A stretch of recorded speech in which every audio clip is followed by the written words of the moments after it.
Hey, kiddo. How's it going? Having some trouble sleeping? Yeah, of course. Come here. Here.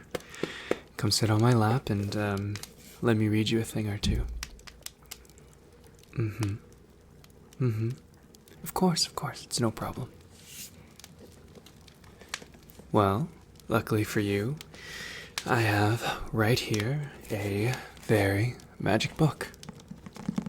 And in this book, it's got every poem and short story and letter and anything that's ever been written. Really, I wouldn't lie to you. Do you trust me? Yes. So, I can read you anything that your little heart desires. So, what would you like me to read you first? Of course. Whitman.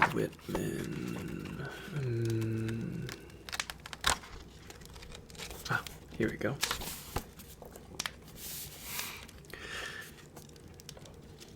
As I ebbed with the ocean of life, as I wended the shores I know, as I walked where the ripples continually wash you, Palmanock, where they rustle up hoarse and sibilant, where the fierce old mother endlessly cries for her castaways, I, musing late in the autumn day, gazing off southward, held by this electric self out of the pride of which I utter poems, was seized by the spirit that trails in the lines underfoot, the rim, the sediment that stands for all the water and all the land of the globe.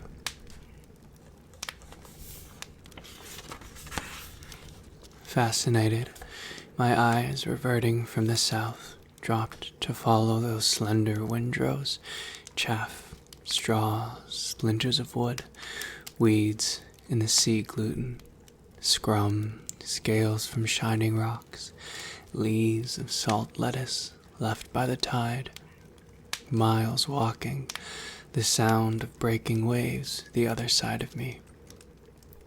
Palmanock, there and then, as I thought the old thought of likenesses, these you presented to me, you fish-shaped island, as I wended the shores I know, as I walked with that electric self seeking types. As I went to the shores I know not, as I listened to the dirge, the voices of men and women wrecked, as I inhale the impalpable breezes that set in upon me, as the ocean so mysterious rolls towards me closer and closer, I too but signify at the utmost a little washed up drift, a few sands and dead leaves to gather and merge myself as part of the sands and drift.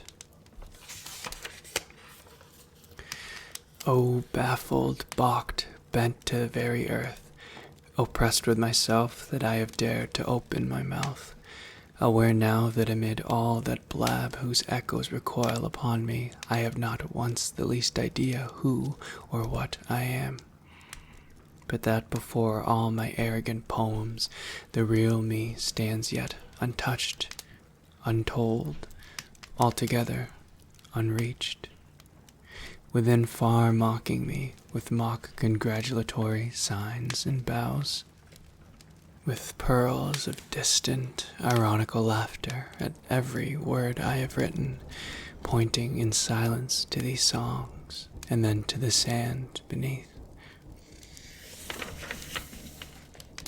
I perceive I have not really understood anything, not a single object, and that no man ever can.